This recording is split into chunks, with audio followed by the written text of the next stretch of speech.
Good afternoon, everyone. Selamat sore, kami ucapkan selamat datang di kegiatan Sustainable Development Goals webinar series that is arranged by BKHI, or Office of Cooperation and International Relations of Universitas Kristen Satya Wacana. Once again, we would like to welcome our honorable guests and speakers for this event. Kami ucapkan selamat datang juga kepada para pembicara dan juga tamu yang terhormat, di mana di sore hari ini sudah ada Bapak Pembantu Rektor 4 UKSW, our Deputy Rector 4 for Internationalization, Dr. Joseph Ernest Mambu, and our honorable speaker for this afternoon's event, Dr. Royke Siahainenea. He is also the Dean of the Faculty of Social Sciences and Information Sciences, Dekan Fakultas Ilmu Sosial dan Ilmu Komunikasi Universitas Kristen Satya Wacana. And also welcome to Ibu Deborah Natalia Sujito, MPS ED, the head of Office of Cooperation and International Relations of Universitas Kristen Satya Wacana. Before we start this afternoon's session, sebelum kita memulai sesi di sore hari ini, izinkan saya untuk membacakan beberapa guideline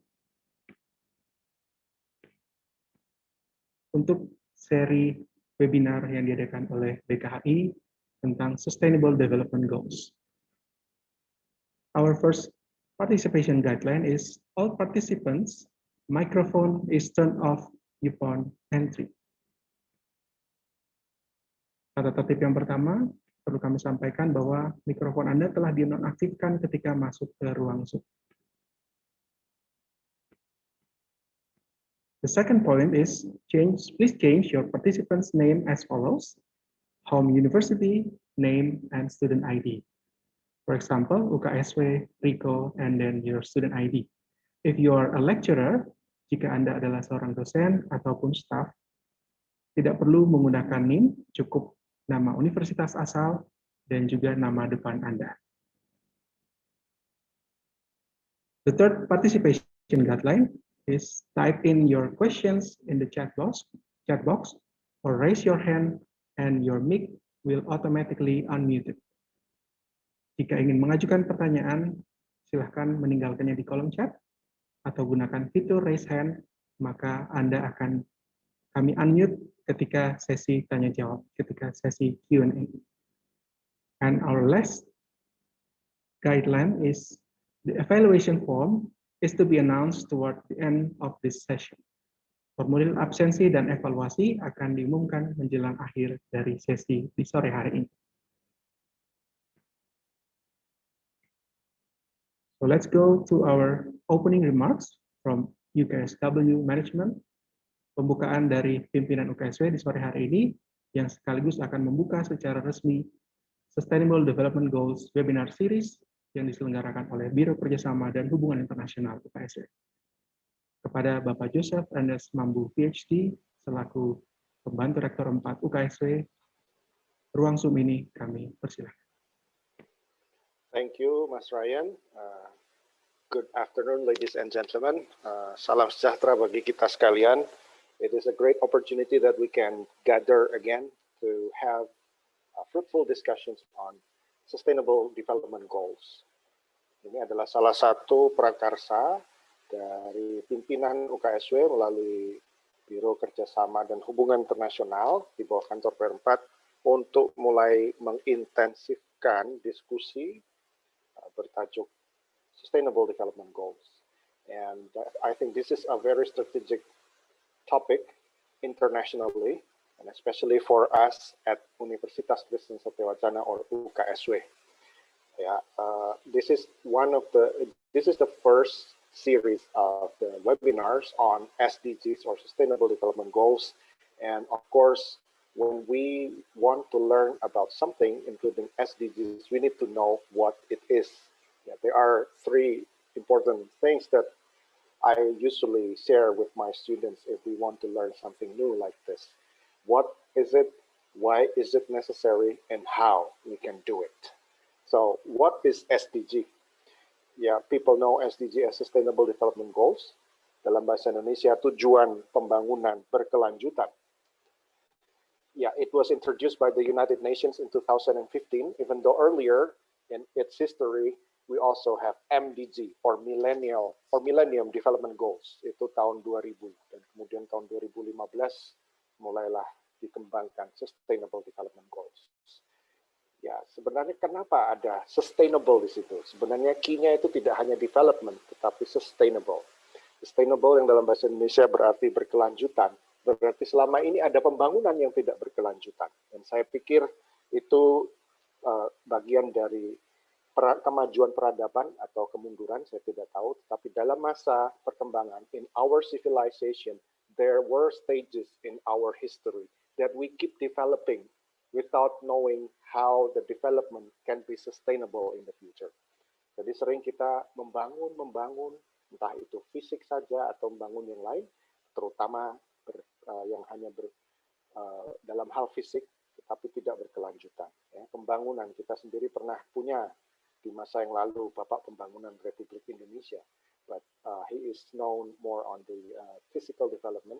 But I think the notion of sustainable was somehow missing, because if development doesn't really take into account sustainability, it may end up with exploiting natural resources, depleting all the natural resources to the extent that the natural resources will be extinct, or they are exploited excessively until we cannot inherit other things to our future generations. Nah, itu makanya ini adalah salah satu prakarsa yang penting dari Perserikatan Bangsa-Bangsa atau United Nations sejak 2015 untuk kita berpikir bahwa pembangunan itu tidak hanya untuk dinikmati pada masa sekarang, tetapi juga untuk masa yang akan datang. Dan tentu saja beberapa isu global yang akan dipelajari di Sustainable Development Goals, dan pada hari ini we will start with no poverty, dan Pak Dr. Royke Sihainemia akan mulai mengupasnya. Dan ya oke, itu beberapa hal. Dan Sustainable Development Goals ada 17, itu merangkum isu global yang ada di dunia saat ini. Tantangan kita, yang pertama hari ini no poverty. Di pertemuan kedua, no hunger, and then good health, quality education, gender equality, clean water and sanitation, renewable energy, good jobs and economic growth, innovation and infrastructure, reduce inequalities, dan seterusnya sampai 17. Ya, jadi bisa dicari SDG di internet, dan itu sebagai framework kita secara internasional. The next question is, why is it necessary that we learn about SDG? Ya, memang seperti saya katakan tadi, ada yang pembangunan tok, tetapi kita sekarang lebih concern terhadap pembangunan yang berkelanjutan, yang tidak hanya dinikmati oleh kita sekarang, tetapi yang tetap berlanjut sampai masa yang akan datang. Ya. Jadi kalau poverty itu juga satu hal yang akan kita fokuskan, ya, bagaimana kita bisa menghapus poverty. Dan target PBB adalah menghapus poverty, menghapus kelaparan, dan seterusnya, itu pada tahun 2030. Dan apa fungsi dari UKSW, apa kontribusi UKSW untuk mencapai tujuan pembangunan yang berkelanjutan. This is a strong call for us to address real world issues, global issues in today's world. Jadi ini salah satu cara webinar ini untuk memantik ide bagaimana kita berkontribusi. Dan pertanyaan ketiga tadi, bagaimana sebenarnya kita bisa berkontribusi? Kita tidak akan bisa berkontribusi kalau kita tidak tahu apa yang harus kita address in the first place. That's why the SDG framework is a starting point for us to be able to address the real world problems in today's world. Nah, itu mengapanya. Dan saya pikir juga walaupun kita punya tujuan pragmatis, mahasiswa senang bisa hadir di forum seperti ini, bisa saja untuk mendapatkan sertifikat, tidak apa-apa, manfaatkanlah sebaik-baiknya. Tetapi yang lebih bermakna daripada mengejar sertifikat adalah Bapak, Ibu, Saudara, teman-teman dosen, teman-teman mahasiswa bisa mulai berpikir what we can do to our world, gitu. Apa yang bisa dikontribusikan dengan diskusi yang akan dimulai pada hari ini. Nah, bahwa kemudian tujuannya juga selain untuk diri pribadi, tetapi juga saya pikir ini bagian dari internasionalisasi UKSW, and as the Deputy Director for Internationalization, I think I can share with you all that one component that is important for internationalization is that as a university, we address some Sustainable Development Goals. Jadi memang untuk pemeringkatan internasional, entah itu Times Higher Education atau QS, memang ada bagusnya dan sangat direkomendasikan untuk address Sustainable Development Goals. Jadi harapannya semoga setelah mengikuti webinar series ini, teman-teman mahasiswa khususnya bersama para dosen mulai dapat memikirkan tindakan konkret apa untuk membangun masyarakat Indonesia, untuk membangun komunitas kita melalui pengabdian kepada masyarakat, or service learning, so we can together achieve Sustainable Development Goals.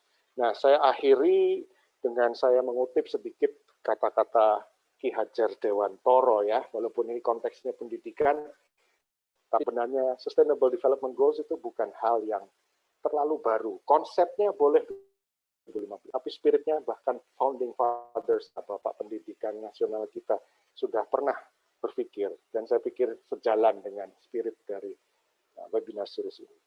Ini konteks memang pendidikan, tetapi akan bermakna juga dengan yang lain. Pendidikan, ini Ki Hajar Dewantoro, karya-karyanya, dan ini ditulis beliau di kata pengantar dalam dunia pendidikan tahun 1945. Pendidikan adalah usaha bangun. Ini benar. Tetapi menurut pikiran saya kurang lengkap. Pendidikan yang dilakukan dengan keinsyafan ditujukan ke arah keselamatan dan kebahagiaan manusia. Tidak hanya bersifat laku pembangunan, tetapi sering merupakan perjuangan pula. Pendidikan berarti memelihara hidup tumbuh ke arah kemajuan. Tidak boleh melanjutkan keadaan kemarin menurut alam kemarin. Pendidikan adalah usaha kebudayaan berasas keadaban, yakni memajukan hidup agar mempertinggi derajat kemanusiaan. Nah, saya pikir mempertinggi derajat kemanusiaan ini salah satu konsep penting. Kita ingin melalui Sustainable Development Goals kita belajar ini, kita memajukan dan mempertinggi derajat kemanusiaan, jangan merendahkan derajat kita hanya menjadi mesin-mesin pandai. Untuk pembangunan berkelanjutan, memang kita harus lebih baik dari alam kemarin, ini mengutip kata Hajar Dewantoro lagi, tapi berasas keadaban. Keadaban itu beradab, bukan membangun hanya untuk meruntuhkan pihak lain, tapi membangun sama-sama membangun diri dan orang lain di sekitar kita. Memang Ki Hajar Dewantoro tidak mengatakan Sustainable Development Goals, tetapi jika untuk mempertinggi derajat kemanusiaan, pendidikan sebagai salah satu unsur dari Sustainable Development Goals menjadi sangat penting, karena kita juga institusi pendidikan dan kita punya tanggung jawab moral untuk mempertinggi derajat kemanusiaan, bukan membangun hanya demi untuk kelihatan membangun, tetapi sebenarnya membuat manusianya tidak lebih dari seperti robot-robot cerdas. Baik, kita sudah ada di era disrupsi industri. Nah, kalau kita hanya termakan oleh wacana tersebut, kita tidak mempertinggi derajat kemanusiaan, tapi menjadi hanya robot cerdas atau bahkan kalah dengan robot cerdas. Sustainable Development Goals hari ini bisa memantik kita harapannya untuk memikirkan isu-isu dan problem-problem di dunia kita, dan pada kesempatan hari ini saya berterima kasih Pak Royke akan lebih mengupas lagi tentang no poverty sebagai first Sustainable Development Goals. Baik, saya tidak berpanjang lebar, dengan ini saya mengucapkan terima kasih atas kehadiran dan partisipasi teman-teman mahasiswa, Bapak Ibu sekalian, dan juga kepada Pak Roy sekali lagi untuk waktu dan curahan pemikirannya yang akan dilakukan dalam sebentar pagi ini. Terima kasih, kiranya Tuhan memberkati kalian. Ini webinar series on Sustainable Development Goals is officially launched. Terima kasih, dengan rahmat Tuhan kita mulai kegiatan ini. Thank you.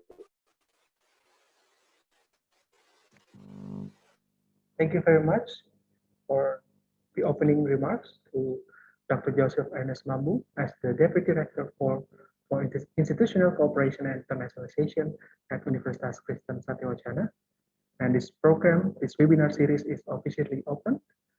And before we continue to our main session for today, we invite all participants to open their video.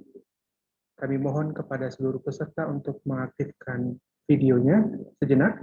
We will have a group photo session. Kita akan mengikuti sesi foto bersama. Mohon perhatiannya untuk dapat mengaktifkan video.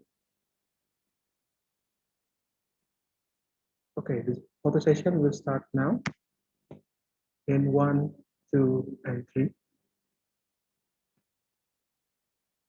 Next slide. 1, 2, and 3.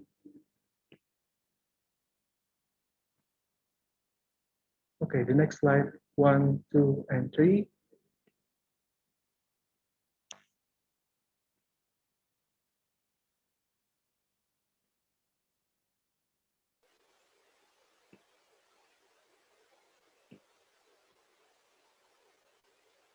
Mungkin bisa diulang kalau perlu, karena ada yang masih ditutup, paling nggak untuk aktifkan video. Yep.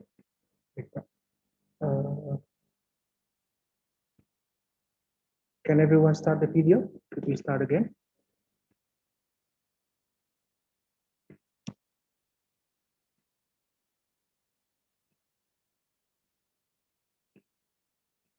Bisa dicoba sekali lagi, Bapak Ibu.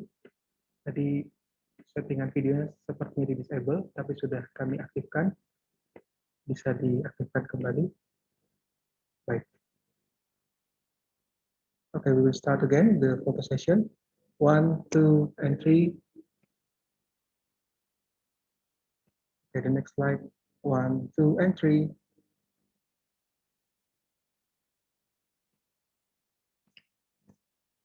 Okay, next slide. 1, 2, and 3. And the last slide. 1, 2, and 3. Thank you very much.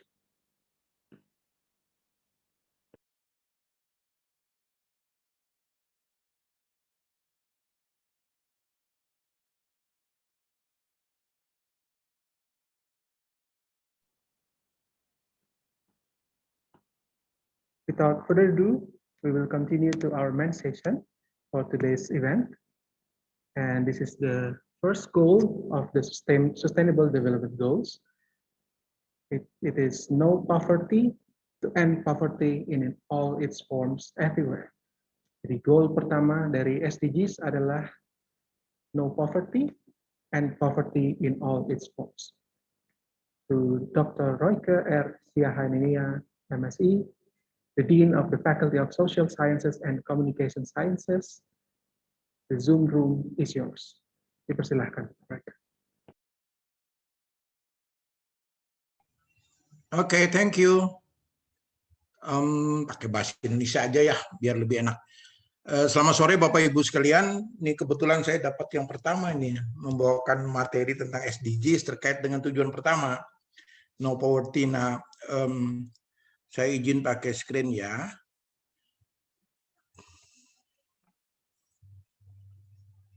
Sudah kelihatan host?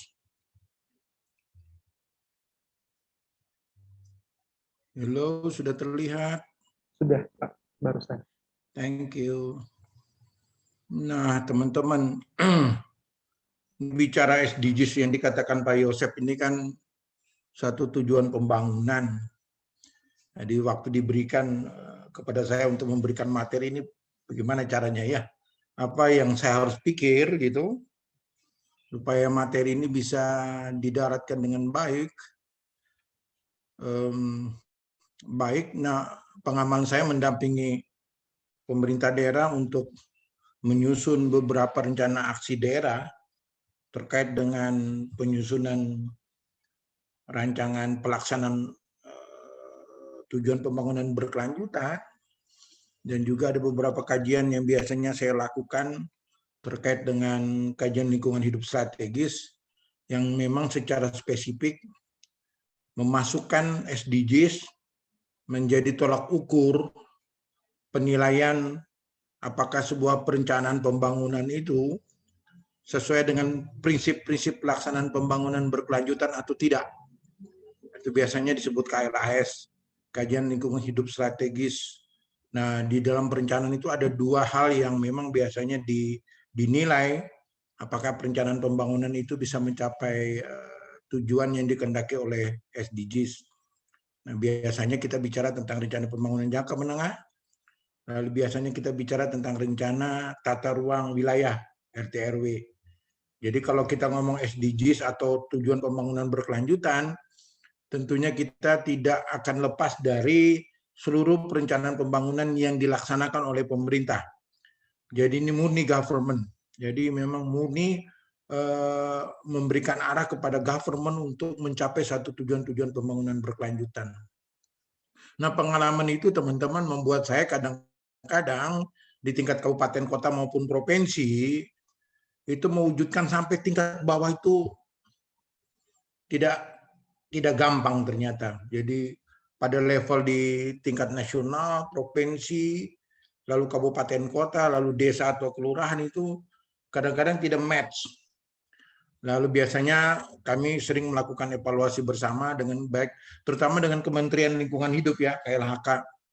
Karena saya menjadi salah satu senior apa istilahnya ya, senior fasilitator kah di Kementerian Lingkungan Hidup Indonesia untuk saya mendampingi beberapa daerah dulu untuk kegiatan-kegiatan kajian. Nah, lalu evaluasi itu biasanya saya mendiskusikan dan salah satu teman saya, Mas Suryo yang sekarang di Bapeda Kota Salatiga dan juga dosen Fiskom, lalu kita coba merancang bagaimana turunan kajian lingkungan tujuan pembangunan berkelanjutan ini kita turunkan pada level basis, yaitu kelurahan. Nah, kami baru 99 ya, 2019 kami pikir ini. Ternyata 2020 kemarin Kementerian Desa tertinggal, karena kemarin hari Rabu saya duduk bersama dengan Wakil Menteri Desa tertinggal, itu ternyata kementerian sudah merumuskan apa yang disebut dengan SDGs desa. Nah, mereka punya 18 indikator, nanti satu kali kita undang dia juga menarik. Jadi bagaimana seluruh dana-dana desa itu diarahkan untuk bagaimana setiap desa mencapai tujuan pembangunan berkelanjutan. Jadi semua arah itu diturunkan sampai tingkat basis atau desa atau kelurahan. Nah, atas dasar diskusi itu saya kira 2019 kami mencoba mendesain satu model SDGs kelurahan di salah satu kelurahan yang namanya Kumpurjo. Nah, itu sebenarnya 17 tujuan indikator kita akan coba mendesain itu. Nah, ini dasar kemudian saya pikir untuk lebih mempermudah menjelaskan, lalu insight dari hasil kami mendesain model bagaimana SDGs kelurahan itu lalu saya paparkan hari ini. Sehingga mungkin kita akan lebih tahu karena memang tuntutan BKHI ya, tuntutan BKHI ini kan minta ampun ini. Ini berat menurut saya, memberikan pemahaman mengenai materi SDGs karena saya punya tujuan baik. Pemahamannya SDGs sangat besar. Memberikan masukan serta ide-ide menarik dan kreatif dapat menunjang tercapainya target SDGs terutama tujuan 1. Lebih berat lagi. Lalu tantangan dan peluang mati tambah lebih berat lagi. Jadi Mbak Deborah ini membuat saya memang harus mikir. Nah, yang terakhir itu lebih berat lagi, peluang mahasiswa mewujudkan Merdeka Belajar Kampus Merdeka, MBKM ya. Saya bilang ampun, minta ampun, fine. Tapi saya pikir dengan materi ini mungkin untuk menurunkan yang orang bilang itu tujuan-tujuan filsafat terlalu tinggi itu kita turunkan pada hal-hal yang real. Nah, tentu saya akan bicara pada tataran yang lebih makro, tapi pada harinya juga saya akan menunjukkan secara mikro bagaimana ini kita bisa jalankan.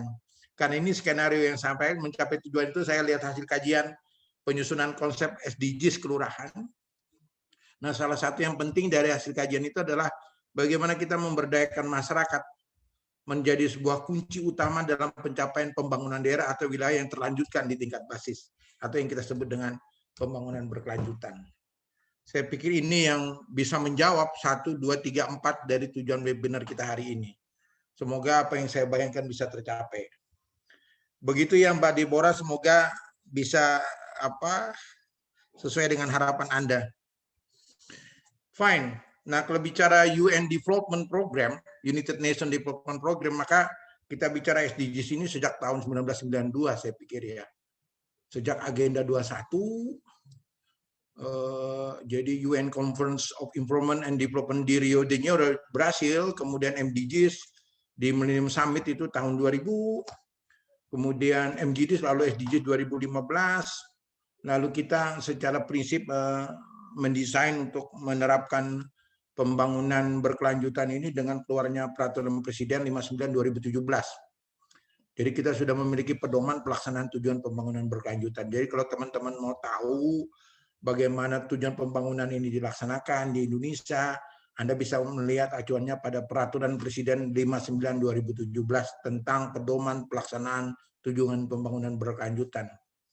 Nah, intinya ada 4 hal yang diharapkan dari pelaksanaan tujuan pembangunan terutama di Indonesia. Pertama adalah bagaimana tujuan pembangunan berkelanjutan di Indonesia ini bisa menjaga keberlanjutan kehidupan sosial masyarakat. Itu yang pertama. Salah satunya kita bicara tentang tanpa kemiskinan. Yang kedua, peningkatan kesejahteraan ekonomi masyarakat. Berarti ada aspek ekonomi. Lalu yang ketiga, bagaimana menjaga kualitas lingkungan hidup. Ini berarti kalau kita ngomong lingkungan hidup, kita bicara tentang daya dukung dan daya tampung. Ya, seberapa jauh daya dukung dan daya tampung lingkungan hidup kita ini masih bisa memenuhi atau tidak. Kalau tidak, seperti apa? Nah, ini tentu ada beberapa tujuan di SDGs yang kita akan diskusikan. Yang terakhir adalah pembangunan yang menjamin keadilan dan terlaksananya tata kelola. 4 hal ini penting, teman-teman. Jadi keseluruhan di dalam Perpres itu rujukannya pada 4 hal tujuan ini, yang kemudian diturunkan bagaimana 4 hal ini bisa dijalankan oleh pemerintah dari pusat, daerah, sampai pemerintah desa dan kelurahan. Harapannya seperti itu. Jadi desain program UN Development-nya seperti itu. Nah, lalu kemudian diturunkan ke 17 tujuan pembangunan berkelanjutan. Oke. Jadi no poverty, zero hunger dan sebagainya. Ada 17 sampai kepada partnership for the goals, misalnya seperti itu. Nah, kemudian ini dibagi ke dalam 4 pilar. Dibagi dalam 4 pilar yang memang ini memang diatur supaya kita lebih mudah. Jadi ada pilar pembangunan sosial, itu dari goal 1, 2, 3, 4, 5. Itu pilarnya untuk pembangunan sosial. Lalu ada pilar pembangunan ekonomi, itu dari tujuan 7, kemudian tujuan 8, 9, 10, dan 17. Jadi itu dibagi, teman-teman. Lalu ada pilar pembangunan lingkungan, itu dari tujuan 6, tujuan 11, tujuan 12, tujuan 13, tujuan 14, dan 15. Nah, terakhir, pilar pembangunan hukum dan tata kelola itu tujuan 16, perdamaian, keadilan, dan kelembagaan yang tangguh. Nah, ini dipahami sehingga biasanya dengan pilar-pilar ini itu mempermudah di level operasional, terutama untuk organisasi pemerintah daerah, OPD-OPD. Jadi mengapa ini dibagi? Supaya pilar sosial misalnya kalau di Bapeda itu ada bidang sosial budaya, Sosbud. Nah, ini dia menangani 1, 2, 3 ini. Ini aplikasinya. Lalu ada pilar pembangunan ekonomi, itu berarti di bidang perekonomian. Lalu ada pilar lingkungan, berarti itu di Dinas Lingkungan Hidup. Lalu ada pilar tata hukum dan tata kelola, itu berarti di Sekda. Nah, ini ditata supaya keseluruhan ini masuk ke dalam segmen operasinya di organisasi pemerintah daerah. Minta maaf karena memang background saya lalu orang kebijakan publik, jadi saya berbicara pada tataran seperti itu. Sehingga setiap pilar ini ada maksud untuk mempermudah bagaimana operasionalnya di tingkat pemerintah daerah. Jadi kalau di Bapeda Anda mau tahu bagaimana pilar pembangunan sosial itu dilaksanakan, Anda ketemu aja sama bidang Sosbud. Dia bicara semua ini, dari kelaparan, dari gizi, dari kehidupan, kesehatan, dan sebagainya, sampai gender. So, silakan Anda ke sana. Nah, kita memang di Visipol sudah membantu Bapeda untuk menyelesaikan pilar pembangunan sosial. Jadi bagaimana tata kelola kelembagaan kita sudah menyusun itu dengan baik. Nah, Kita membantu bersama Bapeda. Nah, kalau teman-teman mau, itu ada beberapa laporan, nanti silakan aja diakses, boleh saja. Untuk bagaimana pilar pembangunan sosial itu dilaksanakan di pemerintah daerah, terutama Kota Salatiga. Itu yang ingin saya jelaskan. Host, kalau memang ada yang bertanya, silahkan dipotong ya. Saya anggap aja nih kuliah ya. Karena kalau kita anggap pasti materi ini mah kuliah namanya nih. Oke. Lalu kita turunkan teman-teman. Setiap pilar tentu ada target. Setiap target kemudian mencerminkan di dalam perencanaan daerah. Jadi misalnya kalau saya ngomong tentang capaian SDGs yang diminta oleh teman-teman BKHIA, maka kita bicara target. Apakah target ini sudah bisa dicapai paling tidak sampai 2030? Berarti kalau dia 2015 dilaksanakan dan operasionalnya biasanya di 2017 karena perpernya peraturan presidennya baru keluar, berarti kita biasanya startnya dari 2018 ya. 2018 maka kita akan menyusun setiap tahun bagaimana capaian pembangunan kita sampai 2030. Nah, itu biasanya kita kemudian menyusun secara kuantitatif. Misalnya kita ngomong penanggulangan kemiskinan, endingnya sampai 2030 itu misalnya zero kemiskinan, maka kita harus susun. Sekarang angka kemiskinan kita berapa, harus turun berapa, tahun depan harus turun berapa, sampai akhirnya dia zero kemiskinan, jadi tanpa kemiskinan. Nah, semua ini nanti teman-teman itu dituangkan dalam perencanaan daerah. Itu yang saya bilang tadi, dituangkan dalam rencana tata ruang wilayah RT/RW, kemudian juga dituangkan di rencana pembangunan jangka menengah daerah. Oke. Nah, lalu rencana pembangunan jangka menengah daerah ini kemudian diturunkan sampai tingkat kelurahan, sehingga disebut dengan kelurahan SDGs. Ini yang kemudian dilakukan. Lalu kemudian seluruh proses dalam pembangunan ini dituangkan dalam rencana aksi daerah. Jadi kalau mau ngomong bagaimana SDGs, teman-teman, minimal teman-teman harus tahu RT/RW, RPJMD. Kalau RT/RW tentu sangat terkait dengan persoalan-persoalan lingkungan, pemanfaatan ruang. Karena rencana tata ruang wilayah itu sangat tergantung pada pilar atau goal lingkungan. Jadi bicara ketersediaan air dan sebagainya. Nanti ada teman-teman yang mendiskusikan, tapi secara prinsip dalam perencanaan itu yang dibuat. Kalau ngomong RPJM itu biasanya pada aspek sosial, ekonomi, dan hukum. Atau tata kelola. Itu biasanya bicara di RPJMD. Tapi kalau yang RT/RW itu sangat terkait dengan lingkungan hidup. Sehingga ada yang namanya kajian lingkungan hidup terkait dengan RT/RW. Itu kita diminta untuk menilai kemudian apakah sampai 2030 kita sudah masih tersedia air bersih kita. Sampai tahun 2030 apakah kondisi sampah kita sudah tidak lagi. Nah, itu saya pikir akan didiskusikan pada goal ke-6 kalau tidak salah ya. Goal ke-6 itu tentang air, lalu ada tentang pengurangan emisi, lalu soal tentang perubahan iklim. Oke, so itu teman-teman. Nah, harapan saya kalau Anda mau tahu tentang SD seperti itu. Oleh karenanya baca pilar, baca target, lihat di dalam RT/RW dan RPJMD bagaimana tujuan pembangunan ini dicapai. Bagaimana operasionalnya dituangkan dalam rencana aksi daerah atau disikat dengan RAD, tujuan pembangunan Kota Salatiga. Nah, itu silakan Mas Suryo bisa membantu kita kalau memang teman-teman mau di Bapeda. Oke. Lalu indikatornya teman-teman, ini indikatornya banyak.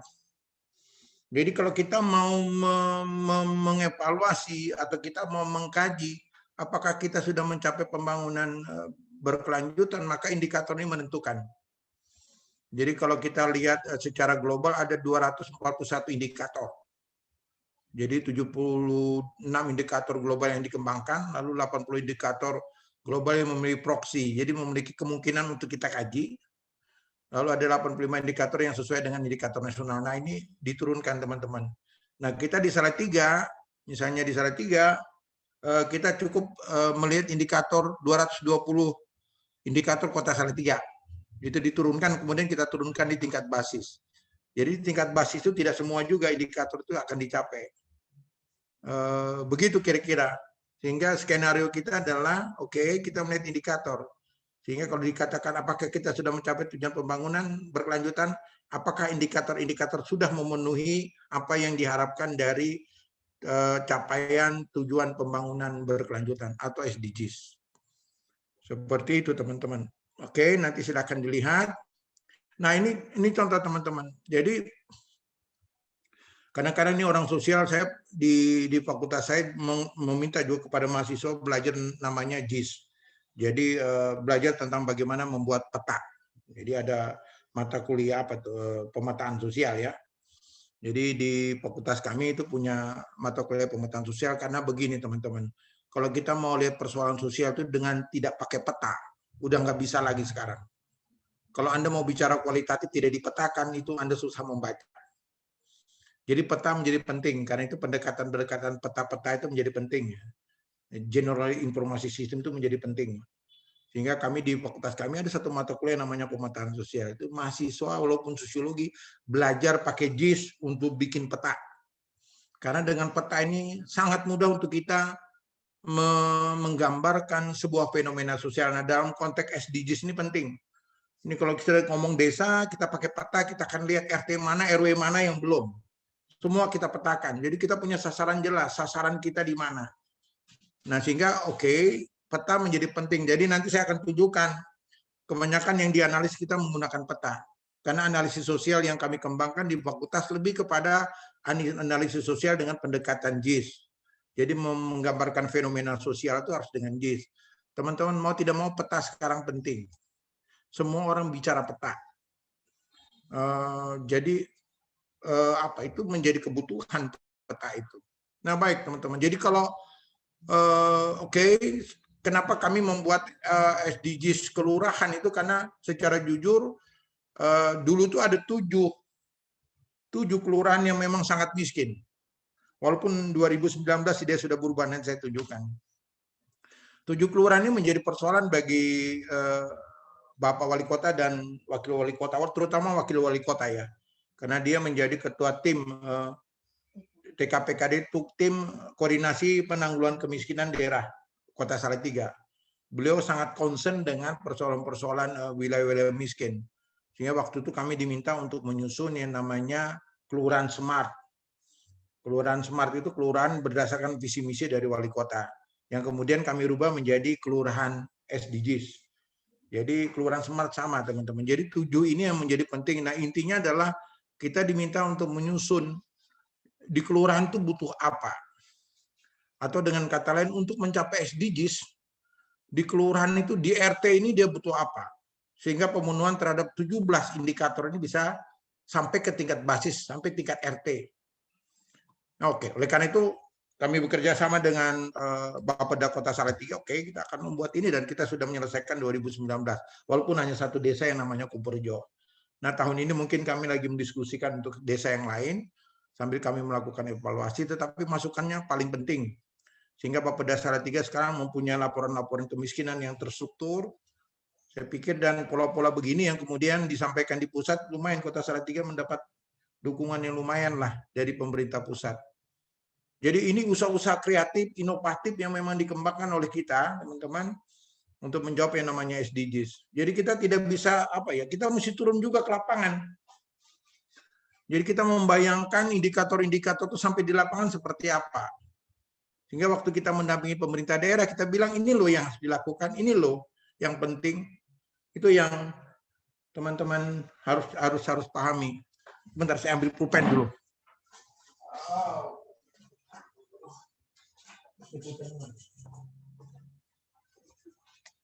Oleh karena itu, saya sengaja menggunakan ini sebagai sebagai acuan untuk kita diskusi. Ini peta, jadi ini ini peta-peta yang menurut saya menarik. Nah, lalu pertanyaannya mengapa kemiskinan menjadi salah satu tujuan dari pembangunan berkelanjutan. Jadi kalau teman-teman mau tahu kenapa kemiskinan, Anda bisa lihat dari dokumen outcome di Transform Farming or World. Jadi ini ada agenda sustainable, Anda lihat salah satu mengapa alasan itu kemiskinan itu menjadi penting. Jadi pembangunan untuk mengakhiri kemiskinan dalam segala bentuk dimanapun. Ini yang kita lihat. Lalu Oke, tadi saya mengatakan semua mengacu pada perencanaan daerah, sehingga saya membaca namanya RPJPN, jadi Rencana Pembangunan Jangka Panjang Nasional 2005-2025, tetap memberikan masalah kemiskinan. Dan catatan mereka harus dilihat dalam kerangka multidimensional. Jadi bukan hanya terkait dengan ukuran pendapatan saja, juga melainkan menyangkut beberapa hal yang perlu diperhatikan. Jadi bicara kemiskinan tidak hanya pendapatan itu kemudian. Lalu muncul beberapa indikator, teman-teman. Yang paling penting dari definisi kemiskinan adalah soal hak dasar. Ini mendasar. Jadi bagaimana hak-hak dasar masyarakat itu bisa terpenuhi? Tentu yang pertama dari sisi pangan. Oke.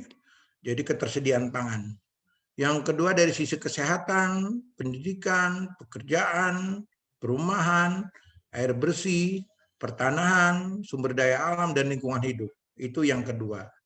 Yang ketiga terkait dengan rasa aman dari perlakuan atau ancaman tindak kekerasan. Lalu yang keempat terkait dengan hak untuk berpartisipasi dalam kehidupan sosial politik.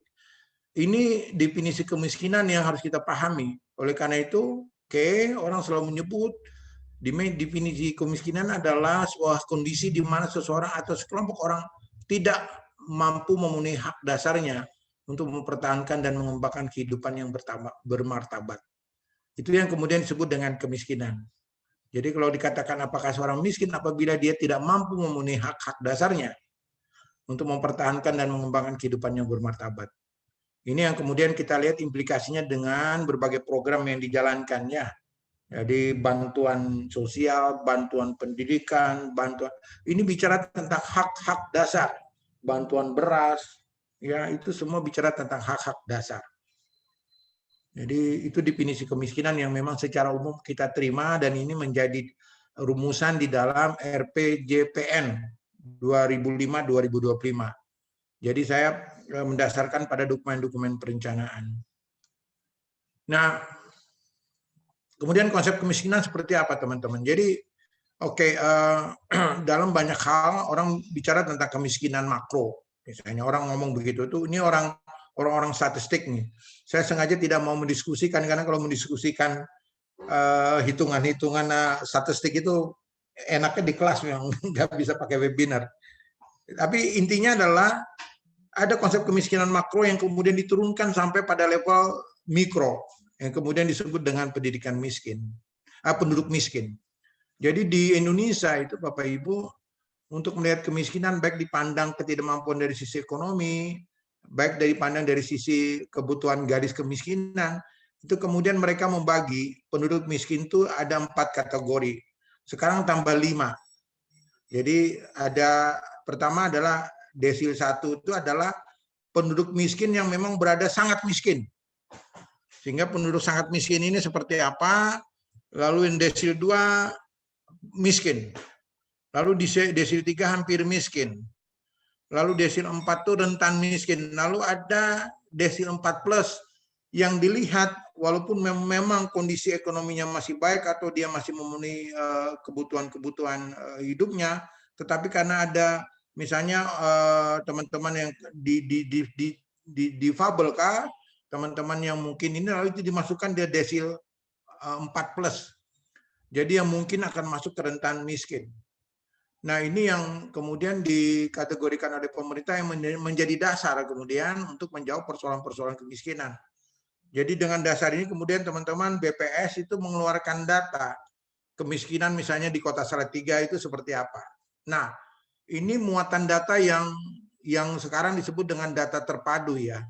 Jadi basis data terpadu yang biasanya disebut dengan BDT. Nah ini beberapa indikator yang dipakai teman-teman. Jadi kalau nanti Anda melihat data seperti ini tahun 2019 di Salatiga. Aduh, sorry. Nanti dulu matiin. Sorry. Saya masih ini. Jadi kalau teman-teman lihat nanti aja saya lagi kasih seminar. Nanti. Jadi kalau teman-teman lihat data seperti ini, misalnya Kecamatan Argomulyo itu desil 1-nya berapa, di Cebongan seperti apa. Jadi kalau kita lihat yang masih paling banyak dan sangat miskin rumah tangganya itu paling banyak di Kumpurjo. Ada 215. Ya ini yang jadi lalu kemudian disusul yang paling banyak kemiskinan yang berikutnya adalah di 160 di Dukuh, Kelurahan Dukuh. Lalu yang berikutnya itu Blotongan, Sidoarjo Lor.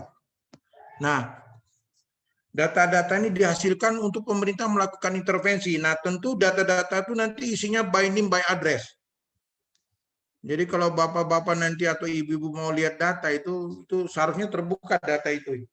Dan itu bisa dilihat misalnya di ini identitasnya apa di satu kelurahan. Misalnya kalau kita mau ke Kumpurjo, itu ada 215 orang yang dikategorikan sangat miskin itu siapa saja. Kita dapat datanya. Kita mengintervensi. Kita bisa mengintervensi dia. Nah, waktu kami merancang yang namanya Kelurahan Smart, itu yang kami intervensi. Ini rumah tangganya ini butuh apa? Nah, tentu didasarkan misalnya dari aspek misalnya kepesertaan program. Apakah dia sudah dapat program PKH? Apakah dia sudah dapat Raskin? Apakah dia dapat jam kesmas? Apakah dia sudah dapat asuransi kesehatan? Itu kita kaji satu-satu. Sebanyak 200 itu berdasarkan data. Nah, setelah kita kaji berdasarkan data, kemudian kita turun ke lapangan untuk melakukan fokus group discussion. Apa soalmu? Kenapa kamu tidak dapat kepesertaan program? Kita lihat, nanti mereka menyampaikan kesulitan tentang ini, kesulitan. Nah, tugas kita adalah merekomendasikan kepada pemerintah, ini rumah tangga sasaran kita ini, dia kesulitan mendapat ini karena birokrasimu begini, karena kesulitan mereka begini, karena syarat KTP-nya begini, karena kita inventarisir. Sehingga kita berharap rumah tangga sasaran itu harus menerima kepesertaan program. Nanti kita lihat ke indikator yang namanya SDG seperti apa hubungannya. Tapi ini yang kita punya data. Jadi linknya seperti itu. Atau kita mau lihat kesehatannya. Apakah di rumah tangga itu ada yang cacat? Jenis cacatnya seperti apa? Dia sudah dapat perlakuan apa untuk bisa cacat itu? Jadi kita melis semua. Lalu kita melakukan FJD, lalu kita tanya, mengapa cacat? Jadi yang indikator-indikator ini kita buat. Ya. Lalu nanti kita bandingkan, memang dia punya aset bagaimana, dia bisa menopang atau tidak. Kita juga melihat. Sehingga nanti dari masyarakat, untuk masyarakat untuk menilai apakah rumah tangga ini memang rumah tangga sasaran atau tidak. Mereka akan lihat dari aset. Jadi kadang-kadang teman-teman di kelurahan itu, bisa saja Pak RT mencoret kadang-kadang ya ramai juga ya. Tapi juga ada kelurahan karena solidaritasnya tinggi ya bagi-bagi gitu ya. Jadi kalau dapat bantuan beras dikumpulkan dulu lalu bagi rata, itu juga nggak betul itu. Itu nggak betul. Nah, ini teman-teman jadi ada di dalam data terpadu itu ada identitasnya. Namanya siapa, alamatnya di mana, desa mana, kecamatan, kabupaten, provinsi, jumlah anggota rumah tangganya berapa. Kepesertaannya seperti apa, sampai ke BPJS, KIS, lalu demografi itu hubungan anggota rumah tangga gimana, ayahnya berapa, anaknya berapa, omnya sama, mbahnya berapa, itu kita lihat. Lalu hubungan dengan jenis kelaminnya apa, umur, status perkawinan, kepemilikan, ID, jadi ada ID kependudukan, ada nomor induknya, semua lengkap. Apakah dia sudah menikah atau tidak, akta cerai adakah, akta kelahiran, nah ini juga penting teman-teman. Ini akta-akta ini kadang-kadang menjadi masalah. Karena minta maaf kalau memang tidak ada akta-akta ini susah masuk di data-data yang namanya data-data nasional. Karena semua ini datanya data terpadu ini secara nasional. Ini kita kaji. Dari aspek kesehatan juga sampai ibu hamil pun kita lakukan. Ya.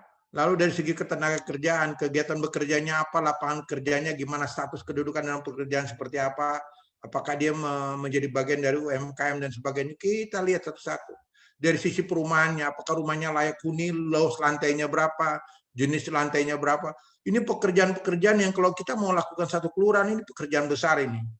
Jadi kalau mau dikaitkan dengan Merdeka Belajar, banyak pekerjaan yang kita bisa lakukan. Hanya untuk melakukan analisis ini. Atau kita bisa jadikan ini untuk PKM juga boleh ini. Jadi menarik teman-teman. Sampai kamar tidur pun bisa dianalisis. Nah dari data-data ini kemudian keluar ini.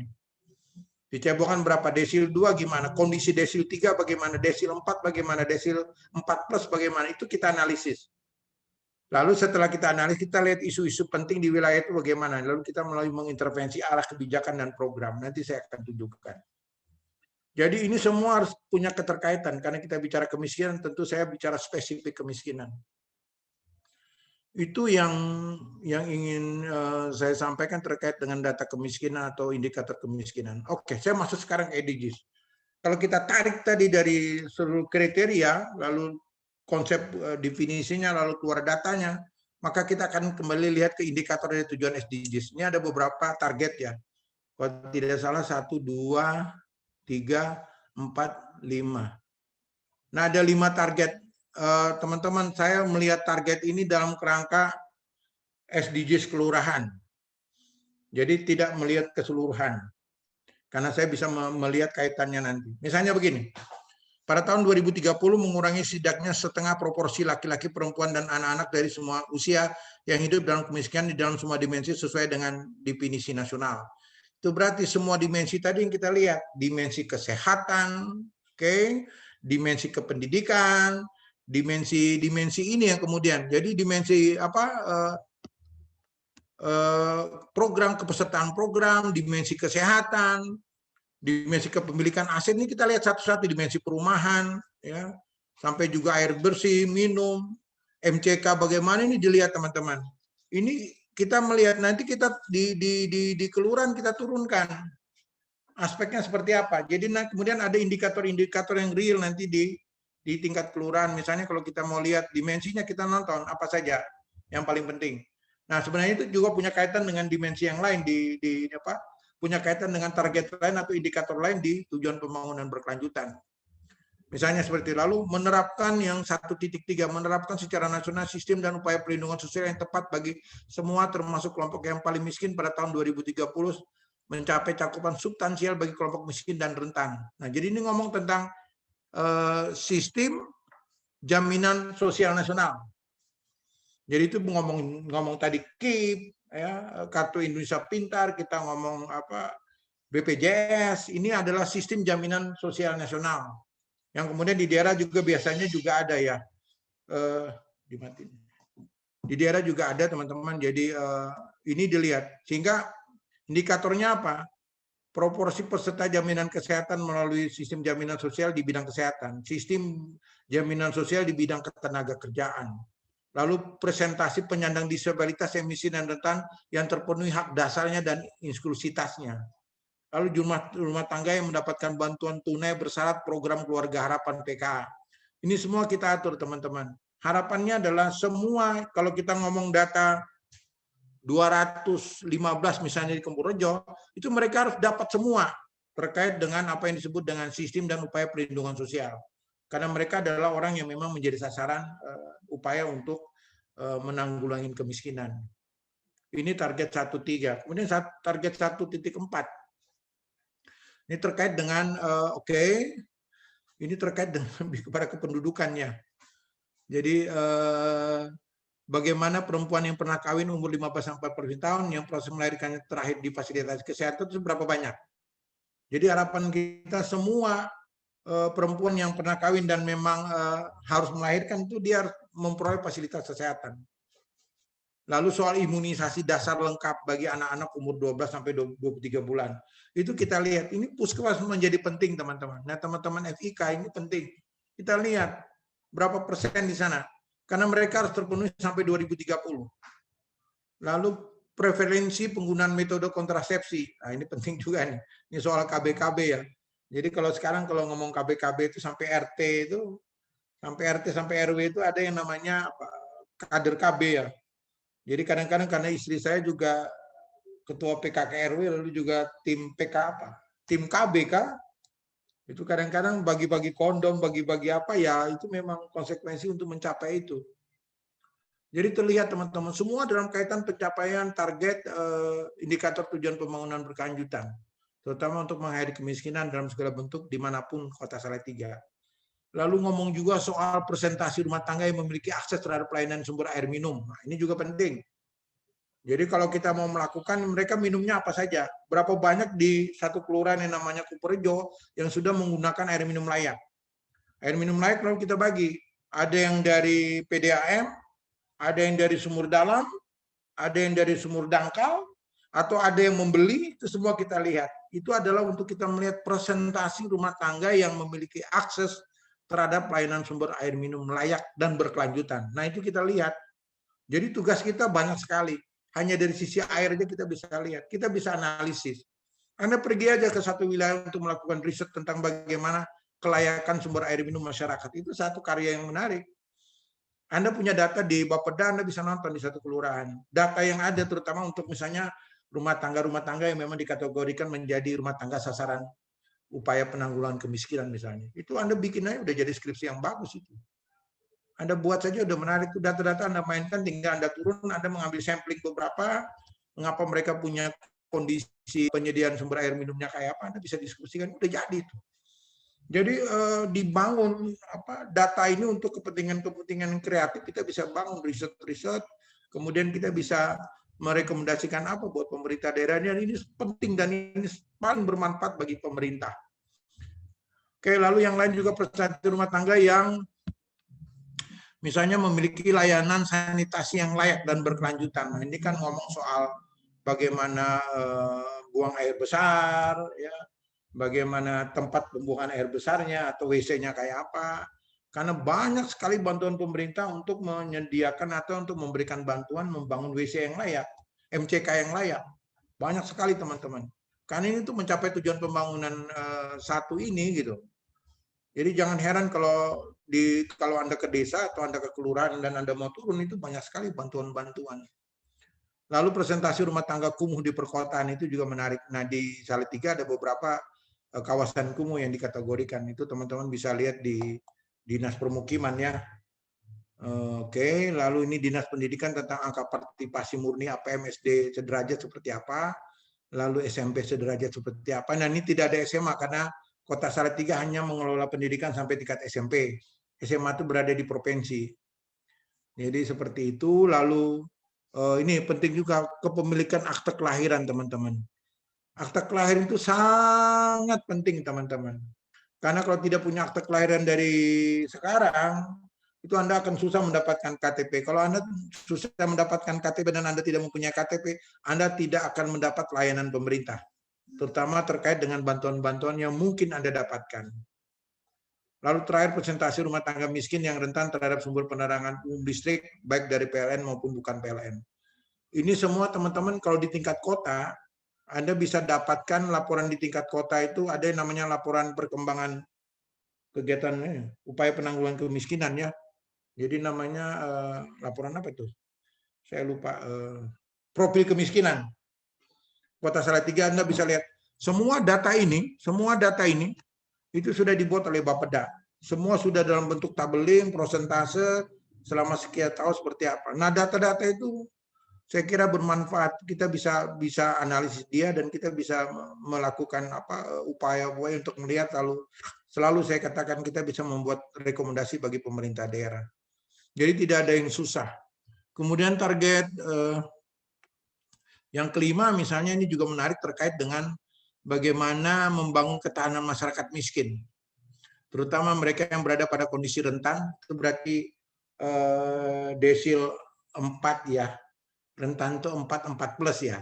Itu bagaimana mulai kerentanan mereka. Jadi memang kita kadang-kadang berpikir yang sangat miskin dulu. Jangan dilupa juga yang rentan juga penting.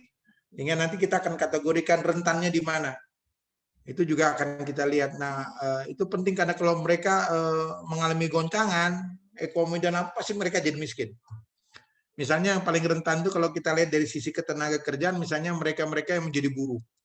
Itu sangat rentan. Dalam kondisi pandemik begini, Bapak Ibu, penyebab yang saya lihat, saya analisis di tingkat kelurahan itu, salah satu penyebab besar mengapa kemiskinan makin meningkat adalah karena buruh-buruh itu dia kemudian diberhentikan. Paling banyak itu. Selain UMKM ya, kalau UMKM itu pelan-pelan dia hidup kembali lah saya pikir. Asal dibangun kreativitas yang cukup. Karena pengalaman kami kemarin melakukan tadi yang saya ceritakan tadi, melakukan kegiatan PLT di, misalnya saya waktu itu di Kabupaten Magelang misalnya, itu UMKM itu sebenarnya bagus, tinggal kita tata bagaimana mereka tadi, istilahnya ada satu desa namanya Desa Pucung Rejo, dia menggunakan tagline, ngewangi tonggo, ngelarisi tonggo itu menarik teman-teman. Jadi bagaimana di lingkungan desa itu saling saling memberi. Jadi di sana ada jual, sini dia tahu. Nah tentu itu perlu fasilitas yang namanya media sosial. Jadi Mereka saling membantu. Jadi walaupun mereka punya usaha tertentu, tapi mereka bisa menjualkan juga temannya yang lain. Demikian juga teman lain juga bisa mempromosikan dia. Oh, saya punya teman. Nah, ini yang kemudian menarik teman-teman untuk bagaimana kita turut melihat mereka yang dalam kondisi rentan. Kita dorong mereka. Nah, peran-peran kita penting untuk mendorong itu. Jadi Anda turun aja ke desa. Anda lihat saja atau Anda turun kelurahan, apa yang mereka miliki. Nah, kalau di Kumpurjo misalnya itu kan soal susu. Nah, riset-riset masih sosiologi banyak tentang susu di sana. Jadi bagaimana susu itu dikemas, dikembangkan, dipromosikan. Oke. Dan bagaimana juga nanti konsep laris tonggo itu seperti apa di Kumpurjo itu juga kita akan kembangkan. Tapi prinsipnya ini ide-ide kreatif yang sebenarnya kita bisa lakukan. Oleh karena itu teman-teman kalau kita bicara target 1.5 ini dia punya angka ini sesuai dengan angka dari pusat. Saya tidak merubah. Jadi 1.5 bintang itu ada maknanya. Nah, saya sudah diskusikan tuh makna itu proksi apa gitu, ada banyak istilah. Memang kalau mau baca SDG itu terlalu banyak indikator-indikator yang kadang-kadang kita perlu pahami dengan baik. Nah, untuk mencapai target 1.5 misalnya, untuk membangun ketahanan masyarakat miskin, terutama yang berada dalam kondisi rentan, kita ngomong biasanya mereka yang kena banjir. Satu, itu sangat rentan. Mereka yang psikososialnya, ini korban bencana. Oke. Nah, misalnya ini lebih ke bencana ya, Mbak ya. Ini lebih ke bencana ya. Jadi risiko-risiko bencana, nah memang di Indonesia karena kebencanaan cukup tinggi, kadang-kadang ini menjadi masalah. Oke. Nah, seperti itu teman-teman, logikanya seperti itu. Lalu yang terakhir tentang bagaimana menjamin mobilitas yang signifikan terkait dengan sumber daya dari berbagai sumber, termasuk melalui kerjasama pembangunan yang lebih baik untuk menyediakan sarana yang memadai dan terjangkau bagi negara berkembang, negara berkembang. Oke, ini kita akan lihat tentang bagaimana pengalokasian pemerintah daerah, ya, pengeluaran pemerintah daerah untuk membantu program-program untuk melakukan mobilisasi sumber daya. Jadi teman-teman bisa lihat, nampaknya ada analisis tentang pro-pur budgeting ya. Ini lebih kepada bagaimana kita menganalisis target. Di kuliah-kuliah kami di pembiayaan pembangunan kami bicara tentang bagaimana pro-pur budgeting. Jadi pro-pur budgeting dalam rangka SDGs misalnya. Berapa banyak sih pemerintah untuk memberikan bantuan, porsinya seberapa banyak. Nah, karena memang ada beberapa acuan, misalnya kita bilang contohnya adalah pendidikan. Pendidikan itu harus jumlahnya 30% misalnya harus dikeluarkan untuk kepentingan pendidikan. Ini juga teman-teman menjadi penting sehingga kita bisa mengingatkan pemerintah daerah, yuk kecil sekali nih untuk mendukung yang namanya pemberantasan kemiskinan. Karena sumber daya yang alokasikan terbatas. Itu dilihat dari seberapa besar pengeluaran-pengeluaran untuk pelayanan pokok seperti pendidikan, kesehatan, perlindungan sosial sebagai presentasi dari total belanja pemerintah. Nah, ini memang belum diputuskan, misalnya untuk kemiskinan berapa persen harusnya. Karena itu dia masuk di dalam berbagai bidang. Jadi memang tidak bisa ditentukan. Jadi kalau misalnya yang kita bisa tentukan budgeting itu adalah di bidang pendidikan harus 30%, yang lainnya kayaknya belum deh gitu. Tapi di bidang kesehatan saya kayaknya sangat tinggi sekali. Nah, itu berarti teman-teman dari indikator kemiskinan ini, teman-teman, Anda bisa me-overlay dengan target-target dan indikator dalam tujuan SDGs. Ini berarti kaitan mencapai ini kaitan mencapai ini. Jadi seperti itu cara kerja kita. Karena upaya pemerintah untuk mendorong bagaimana menghapuskan kemiskinan atau tanpa kemiskinan, dasar datanya dari sini, teman-teman. Nggak bisa tidak. Nah, kalau data dasarnya dari sini, berarti pemerintah akan mencapai tujuan pembangunan goal 1 misalnya, dasarnya ini. Berarti dia paling tidak misalnya, presentasi menurunkan desil sampai 2030, bagaimana 215 orang di Kumpurjo ini terselesaikan. Atau 303 sudah terselesaikan. Berarti ada 797 rumah tangga sasaran yang sampai 2030, kita harus tuntaskan dia. Supaya tidak ada kemiskinan atau tanpa kemiskinan. Itu logika pemahaman tentang bagaimana implementasi SDGs-nya. Itulah. Nah, Sebenarnya ini kemudian pemahaman saya memberikan saja satu model kajian saja, teman-teman. Jadi model kajian kami untuk merumuskan keluaran SDGs itu tentu kita lihat apa yang disebut dengan kondisi sosial ekonomi masyarakat, kondisi lingkungan hidupnya seperti apa.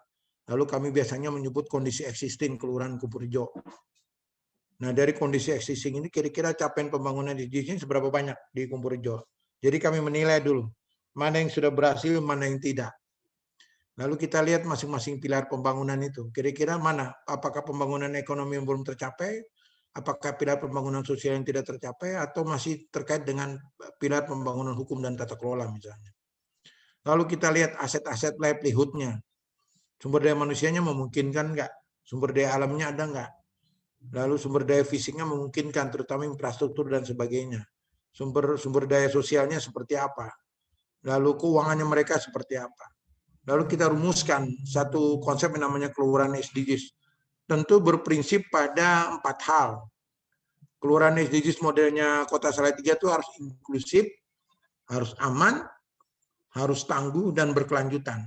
Jadi rumusan satu model pembangunan kelurahan. Nah, karena di Salatiga ini kelurahannya bukan OPD, jadi ya terkait dengan kecamatan. Nah, itu memang catatan saya itu bisa jadi kajian untuk melihat kembali. Kalau di Kota Magelang, misalnya kota kecil itu aja, itu kelurahan sudah OPD, berarti dia punya dana khusus tersendiri. Nah, kita di Salatiga ini kelurahan tidak OPD, jadi sangat tergantung pada kecamatan. Jadi sumber dananya dari kecamatan, harusnya sudah berubah karena ada dana kelurahan.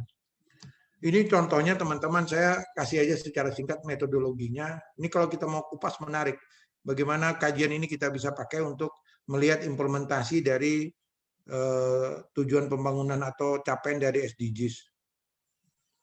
Jadi oke, hasil kajian kami tersusun, ya, lalu menjadi rujukan, lalu intinya pengambilan kebijakan bisa melakukan intervensi.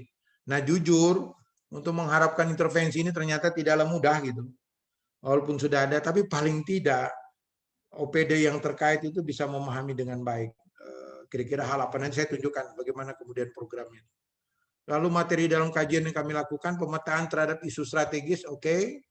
Jadi kami melakukan analisis dan kemudian memunculkan berbagai isu strategis yang kemudian kami diskusikan melalui focus group discussion.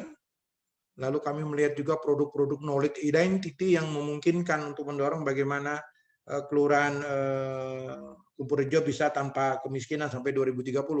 Kira-kira apa yang pengetahuan, apa produk-produk apa yang menarik termasuk susu dan sebagainya. Lalu yang berikutnya kami menyusun rencana aksi. Ini yang menarik dan ini satu dokumen yang menurut saya penting untuk pencapaian tujuan pembangunan berkelanjutan. Nah, ini semua dengan peta Bapak Ibu. Jadi kelurahannya seperti apa, kami menggunakan semua dengan JIS. Jadi anak-anak mahasiswa kami tahu bagaimana JIS. Ini peta RT RW di mana kami pakai supaya waktu kami nanti melihat mana RW yang belum mencapai, mana RW yang dalam kondisi apa kami tahu. Sehingga nanti waktu di tingkat kegiatan-kegiatan musrenbang dan sebagainya, itu tinggal tampilkan peta saja. Wilayah RW ini penting penanganan intervensinya ini karena kondisinya begini. Wilayah ini begini. Itu semua didesain agar kita bisa mencapai pembangunan berkelanjutan. Kalau tidak begitu tidak jalan. Karena selama ini namanya musrenbang itu yang penting senangnya PRT, senangnya PRW apa ngomong. Sekarang sudah tidak bisa lagi, semua by data. Semua by data. Jadi silakan datamu seperti apa. Nah, karena saya juga ketua RT misalnya, kalau saya mengusulkan pembangunan itu diminta sampai duitnya berapa, ukurannya berapa, di mana letaknya, dikasih yang namanya apa tuh untuk peta itu titik koordinat. Koordinatmu di mana? Karena begitu tahu koordinatnya nanti mereka akan lihat di peta digital di JIS. Ini kira-kira benar nggak yang usulan RT ini layak nggak? Di Salatiga sudah sampai ke sana. Karena kemarin kami membantu untuk bagaimana penyusunan perencanaan berbasis sistem ya. Jadi di Salatiga sudah punya sistem, jadi sekarang RT RW tinggal pakai HP, mengusulkan lengkap, dimasukkan, lalu nanti masuk dalam sistem, baru nanti dilihat ini sesuai enggak dengan visi misi, sesuai enggak dengan tujuan pembangunan berkelanjutan, pas enggak. Itu ada kemudian sistem kemudian menilai, sehingga nanti muncul prioritasi pembangunan. Ini prioritas 1, prioritas 2 didasarkan pada berbagai kepentingan termasuk visi misi kepala daerah, tujuan pembangunan berkelanjutan dan sebagainya. Ini semua menggunakan based on peta. Dasarnya adalah peta.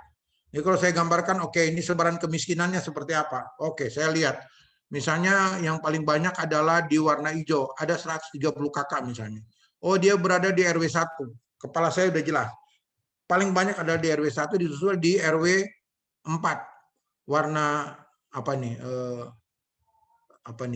Warna hijau muda ini di RW 2. Itu 114 kakak. Semua dipetakan, teman-teman. Jadi kita tahu di sana kita mau bikin apa, di situ mau bikin apa. Kemudian kita lihat lebih lanjut. Nah, ini kepesertaan program mereka seperti apa? Berapa yang dapat? Rumah tangga usaha yang bagaimana, program keluarga harapan seperti apa? Ini kita semua punya data ini. Yang dapat jam sostek berapa, yang peserta KB berapa, yang asuransi yang dapat kur berapa. Ini semua terdata dengan baik. Sehingga kita akan tahu, ini kalau yang tidak ini cukup banyak ini. Kur itu ternyata di sana belum dapat sama sekali.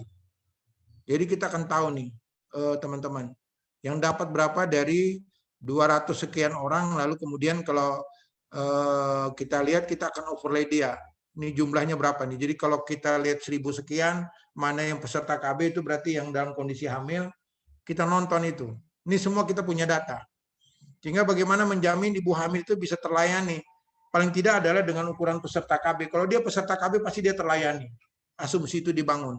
Semua dilihat secara data. Semua dilihat by data. Jadi tidak lagi by, oh ini lagi senang, oh ini lagi susah, udah nggak mungkin. Sekarang sudah by data, karena itu disebut dengan basis data terpadu. Semua by data. Nah, yang jadi susah adalah ada kondisi tertentu masyarakat itu kemudian terjerumus, kita tidak mungkin melakukan secara cepat. Nah, biasanya kita minta misalnya pemerintah daerah membuat program-program khusus, misalnya Jamkesda, jaminan kesehatan daerah. Yang ada kan selama ini Jamkesmas, lalu kemudian menjadi apa tuh? Kartu Indonesia Sehat ya, menjadi KIS ya. Dulu itu namanya Jamkesmas. Nah di kota misalnya Salatiga bikin Jamkesda, terutama untuk menampung mereka-mereka yang tidak dapat di Jamkesmas, karena tadi saya katakan mungkin pada kurun waktu tertentu dia diberhentikan di satu perusahaan, lalu dia sudah tidak dapat lagi. Itu teman-teman. Lalu kalau kita lebih lanjut misalnya, ini ada pusat perekonomian, saya bisa gambarkan dengan peta ini.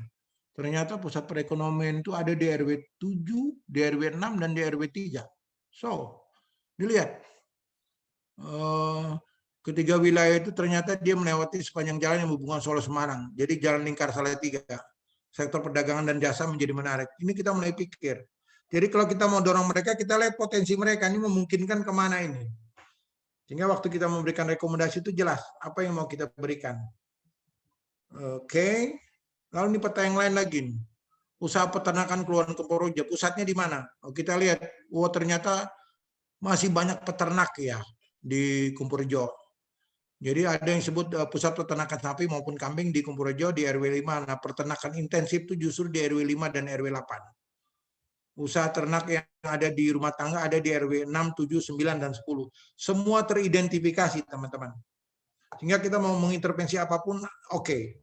Karena ingat, kita ingin mencapai yang namanya kelurahan SDGs, itu penting. Lalu, ini potensi ekonominya seperti apa, teman-teman? Jadi misalnya RW 1 itu potensi ekonominya apa? Ada lahan kosong yang dapat digunakan untuk penanaman hutan kayu, ada peternakan sapi, ada home industri, itu di RW 1. Di RW 2 apa? Ada pembudayaan ikan lele, ada home industri, ada industri keranjang, lalu ada pertanian cabai di RW 3. Ada peternakan sapi, bla bla. Ini kita tata, kita lihat masing-masing RW itu potensinya seperti apa. Jadi kita betul-betul duduk untuk bagaimana kita memikirkan SDGs ini bisa kita capai di satu kelurahan namanya Kumporojo. Kemudian apa lagi? Ternyata sana ada potensi tempat pemrosesan akhir sampah. Ternyata ada. Ini setting pengembangannya seperti apa. Kita diskusi dengan mereka. Ini sampah mau ke depan seperti apa. Ternyata mereka mau mengembangkan TPAS Erin. Jadi tempat pemrosesan air sampah edukatif, reaktif, dan inovatif di Ngronggo Salatiga. Ini ternyata mereka mau bikin ini menjadi wisata edukasi. Keren. Jadi sampah bukan sesuatu masalah, tapi mereka mau bikin bagaimana men-set plan ulang rencana pengelolaan sampah sana supaya menjadi wisata edukasi. Karena cikal bakalnya sudah banyak kunjungan-kunjungan dari anak-anak sekolah dan mahasiswa yang datang ke sana. Nah, mereka lagi setting. Kita lagi dorong juga bagaimana TPA sana menjadi TPA edukatif. Jadi pesan namanya keronggo yang banyak lalat, bau dan sebagainya itu ditata ulang. Nah, ini kan menjadi menarik. Jadi kita bisa menjawab misalnya tujuan keberapa itu pengelolaan sampah. Tujuan ke-6 atau keberapa itu. Kita bisa capai. Semua kita setting untuk kita melihat satu wilayah itu seperti apa. Nah, lalu ini hasil kami teman-teman, jadi kami melakukan penilaian terhadap capaian-capaian tujuan pembangunan berkelanjutan. Jadi yang namanya SB itu berarti belum tercapai. Tapi kebanyakan sudah tercapai, misalnya menurunkan tingkat kemiskinan pada tahun 2019 menjadi 7%, 8%, kita sudah mencapai itu. Itu berarti kita masih tahun berikutnya menurunkan dari 78 ini sampai 2030, 2030 kayak apa nih? Tapi sampai 2019 seperti itu. Lalu untuk sistem jaminan sosial bidang kesehatan juga kita sudah mencapai. Lalu yang belum mencapai itu menurunkan jumlah keluarga sangat miskin yang mendapatkan bantuan tunai bersyarat menjadi 2,8 juta. Itu nampaknya kita belum mencapai. Jadi kita diminta untuk masih meningkatkan jumlah keluarga miskin yang mendapatkan bantuan tunai bersyarat. Lalu juga terkait dengan akses air minum, di sana juga masih banyak yang belum mendapatkan akses air minum layak. Sehingga kami mendorong program-program penyediaan air bersih ya di sumur bor dan sebagainya, itu yang kami dorong. Lalu juga yang masih belum tercapai ini hunian layak. Jadi memang ada beberapa rumah yang memang belum layak. Nah, ini kami nilai teman-teman. Dengan penilaian ini kita akan buat arah kebijakan programnya seperti apa.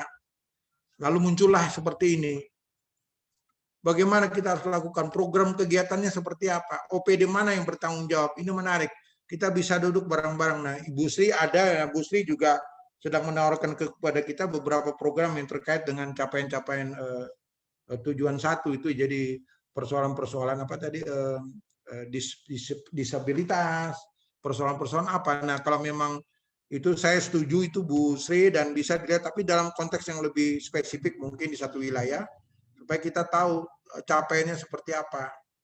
Jadi misalnya untuk menurunkan tingkat kemiskinan, arah kebijakan kita tetap berharap pada peningkatan penghasilan keluarga untuk mempertahankan dari kemiskinan. Jadi strateginya apa? Kita mengidentifikasi keluarga miskin yang berpotensi dan mempunyai usaha seperti apa. Membangun kemitraan dengan stakeholder. Program dan kegiatan modal usaha, pelatihan kreativitas, pelatihan pemasaran produk. Kemudian meningkatkan presentasi penduduk yang menjadi peserta jaminan kesehatan melalui sistem jaringan nasional bidang kesehatan. Seperti apa? Semua warga terkapar sebagai peserta jaminan sosial. Nah, ini kita lakukan dengan Dinkes. Kita lihat ulang yang sudah dapat apa. Kemudian apa lagi? Preferensi stunting, pendek dan sangat pendek pada anak di bawah 2 tahun. Masih ada preferensi, mengidentifikasi anak di mana, program stunting menjadi penting. Kita ngomong juga, sehingga kita bisa mencapai hal-hal itu, teman-teman. Jadi ini ya karena diminta implementasi ya, saya ambil contoh saja bagaimana kita mengimplementasi yang namanya SDG sampai tingkat kelurahan. Kebetulan punya pengalaman itu. Nah, jangan berharap teman-teman kalau pembicara lain mungkin tidak akan menurun sampai di sini, karena implementasi ini tidak semua orang menjalankan implementasi ini dengan baik. Karena memang butuh energi yang cukup. Ini catatan pengalaman saja teman-teman, dan ini yang diminta sebagai capaiannya kayak apa, tantangan dan hambatannya seperti apa, lalu apa kaitan dengan tadi Merdeka Belajar seperti apa, ini catatan terakhir ini. Jadi persoalan status kelurahan tadi saya bilang menjadi masalah, karena kelurahan di Salatiga itu tidak otonom. Ini terkait dengan Undang-Undang 23 2014 dan juga Peraturan Permintaan Nomor 17 tahun 2018 tentang kecamatan. Nah, posisi kelurahan kita ini menjadi masalah. Nah, kita bisa melakukan satu studi-studi tentang pentingnya kelurahan menjadi kelurahan yang otonom, sehingga dia menjadi oposisi, sehingga menjadi otonom, dan posisi kelurahan menjadi OPD tersendiri, sehingga dia bisa mendapatkan dana, sehingga persoalan-persoalan musrembang itu bisa menjadi menarik, teman-teman. Jadi kajian-kajian musrembang dan pramusrembang sebenarnya juga penting kalau teman-teman mau lihat.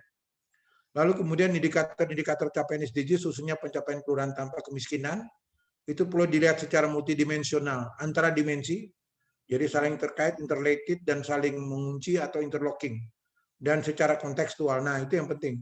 Jadi masalah budaya, masalah gender juga penting dilihat. Jadi kalau kita mau turunkan juga tidak serta-merta seperti itu ya.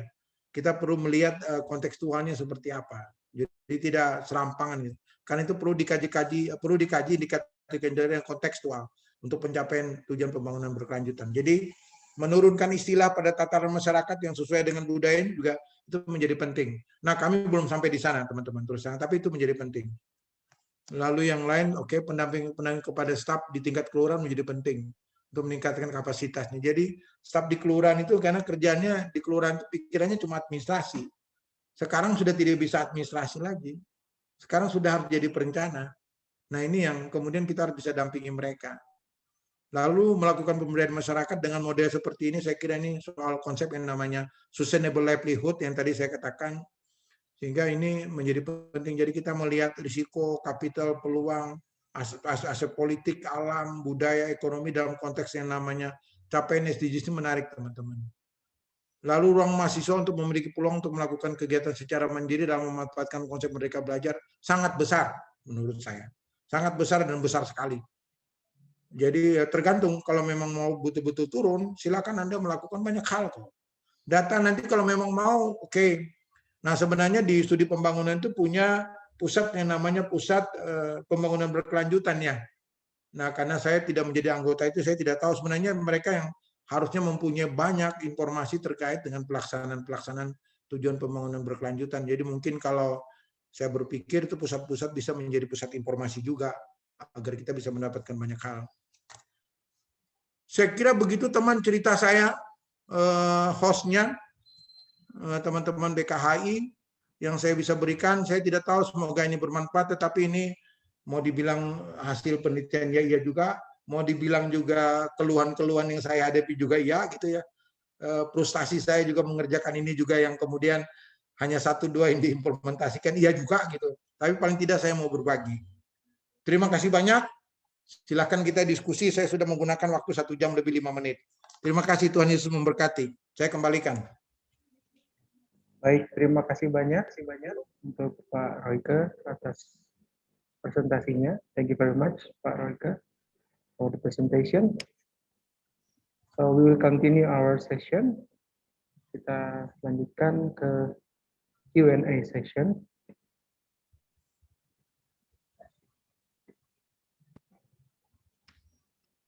Dan sepertinya sudah ada satu pertanyaan.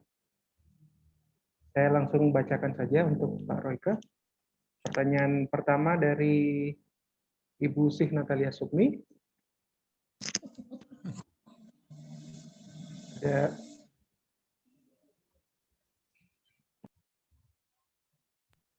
Ada 2 pertanyaan yang saya baca di sini, Pak. Saya akan coba bacakan.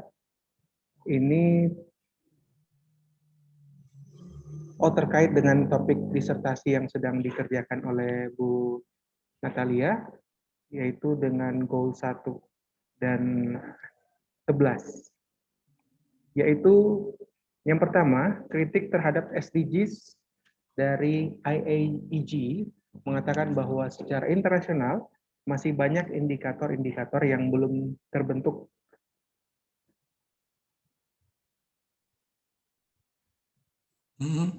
Data akhir tahun 2020, bagaimana kemudian proses penyusunan di level pemerintahan jika indikator secara internasional belum disepakati? Lalu pertanyaan kedua, bagaimana sistem desentralisasi mempengaruhi upaya menjawab indikator-indikator tersebut? Demikian pertanyaannya. Ini kelakuan ini. Beliau juga pernah ikut terlibat ini.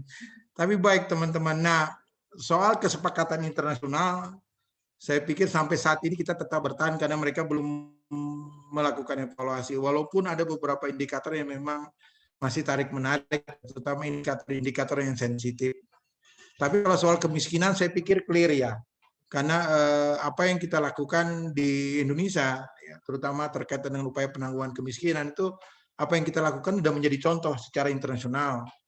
Jadi menurut saya untuk tujuan 1 itu aman. Jadi misalnya program-program seperti Kotaku, seperti PISO yang dapat dari Bank Dunia, yang dapat dari Bank Asia dan sebagainya, itu menjadi indikator-indikator yang sebenarnya kita dari sisi goal 1 ya, Mbak Nat, dari sisi goal 1 saya ngomong ya. kita clear tentang yang namanya perjanjian-perjanjian internasional. Kita aman karena kita menjadi contoh. Dari sisi goal 1, saya tidak bisa ngomong yang lain. Kalau ngomong soal energi, nah itu memang perdebatan yang tidak pernah terselesaikan. Amerika aja sampai sekarang belum bisa berterima tentang energi. Nah, saya tidak masuk ke ranah situ. Nanti itu ranah goal berapa yang membicarakan. Tapi dari goal 1 saya kira clear, nah. Saya pikir kita clear. Lalu yang kedua tentang desentralisasi mampu mempengaruhi. Nah, ini memang tentu sangat mempengaruhi. Ini pertanyaannya adalah tarik-menarik, apakah visi misinya bupati atau wali kota misalnya di tingkat desentralisasi itu sesuai dengan prinsip-prinsip pembangunan berkelanjutan atau tidak. Nah, ini yang tarik-menariknya susah. Karena jujur teman-teman, ini kalau mau bicara analisis politik sedikit ya. Biasanya kalau pejabat sudah mau turun itu dia tidak perlu lagi namanya SDGs gitu kan. Dia akan berusaha ya udahlah karena memang ada beban pembiayaan untuk kegiatan-kegiatan pemilu kada misalnya lah, implikasinya banyak. Nah, saya tidak bisa mengatakan desentralisasi itu membawa manfaat, jelas tuh 50-50 ya. Tidaklah full gitu. Tetapi paling tidak kalau kita lihat dan RPJMD kita tata dan kita lihat itu sudah sesuai dengan prinsip-prinsip atau sudah menjalankan prinsip-prinsip pembangunan berkelanjutan, harusnya RPJMD yang secara desentralisasi itu harusnya sudah berjalan. Cuma dalam pelaksanaannya tinggal persentase. Nah, yang baru bisa kita katakan tadi kan persentase pengeluaran untuk pendidikan di 30%. Itu yang baru kita bisa capai. Sehingga desentralisasi pendidikan harusnya sudah bisa berjalan dengan baik kalau kita punya asumsi itu. Walaupun masih banyak perdebatan. Mungkin itu yang saya bisa jawab benar, tapi intinya kalau soal goal 1 saya kira clear. Saya kira clear. Untuk goal lain saya tidak mau komen ya. Nanti kalau saya komen itu nanti urusan orang lain. Terutama tadi yang paling menarik itu adalah soal energi itu kita belum putuskan sampai sekarang itu seperti apa sih indikator capaian pembangunan berkelanjutan. Tapi kalau kemiskinan clear. Itu jawaban saya. Saya kembalikan. Ya. Baik Pak. We will continue to the next question Pak. Ini pertanyaan yang kedua. Dari Marvel ya Pak ya. Ini bertanya tentang indikator-indikator yang telah dijelaskan oleh Pak Roy tadi. Sudah terlaksana untuk mewujudkan SDGs poin pertama pada masa pandemi ini? Dan adakah strategi-strategi yang perlu dilakukan agar indikator-indikator yang telah dijelaskan oleh Pak Roy tadi dapat terrealisasikan? Mohon jawabannya Pak. Oke. Kalau tentang strategi, saya pikir kalau dalam pandemik ini kemudian hanya merubah format saja. Jadi pada dasarnya sama saja, tetap bicara indikator 1 ya. Tetap persoalan kemiskinan menjadi perhatian, tetapi kemudian indikatornya berkembang ya, strateginya berkembang. Jadi tiba-tiba Jokowi kasih yang namanya sekarang memberi upah aja. Yang penting dia bekerja di desa dikasih uang gitu ya. Apa namanya itu? Program apa Mbak? Ya, program padat karya misalnya. Jadi ada banyak kemudian, tetapi upayanya tetap bagaimana mempertahankan agar angka kemiskinan ini tidak naik. Strategi yang dilakukan banyak sekali nih Jokowi. Tiba-tiba program padat karya pemerintah kasih, kamu bangun gotong royong di sana yang tidak punya pekerjaan, saya bayar upah. Itu yang dilakukan yang lagi keren sekarang. Jadi namanya program padat karya. Lalu kemudian dana-dana desa semua dialokasikan, direfocusing untuk kegiatan penanganan dampak pandemik. Jadi waktu saya di Magelang misalnya, ada cukup dana sampai kepala desa itu berpikir nggak tahu mau bikin apa, tapi tetap fokusnya untuk bagaimana mengatasi pandemik, terutama untuk menjaga agar tidak terjadi kenaikan angka kemiskinan. Jadi betul-betul full. Nah, itu strategi yang dilakukan pada masa pandemik. Jadi kalau teman-teman lihat, sekarang saya juga bingung mengikuti program Jokowi ini. Tiba-tiba dia mengeluarkan kebijakan ini, saya mengikuti juga bingung. Tiba-tiba padat karya seperti apa lagi? Jadi tiba-tiba anak-anak saya bikin skripsi tentang bagaimana dampak padat karya terhadap upaya penanggulangan kemiskinan. Saya bingung, apa lagi ini? Ya, padat karya itu biasanya kan ceritanya dari tenaga lokal saja, tapi tidak. Dia memelihara aja, mencet desa pun, kantor desa pun boleh. Yang penting bagaimana mereka dapat yang namanya uang untuk mereka bisa daya beli masyarakat meningkat misalnya.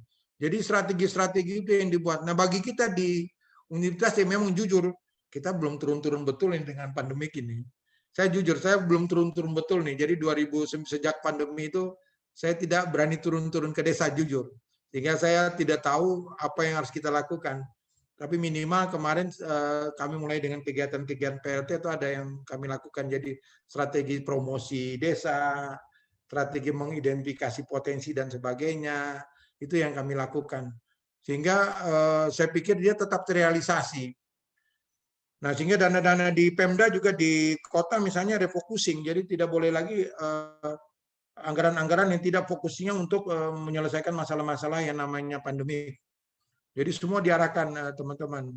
Jadi kalau Anda mau belajar tuh tanya itu 2019-2020 bagaimana APBD lalu kemudian menjadi APBD itu refokusnya seperti apa. Anda lihat berapa banyak dana yang kemudian diserap untuk mengatasi pandemik. Sampai di desa-desa itu bagi masker pun dilakukan. Ya. Sampai mereka bilang bagi masker, lalu ada istilahnya tuh tutup desa ya.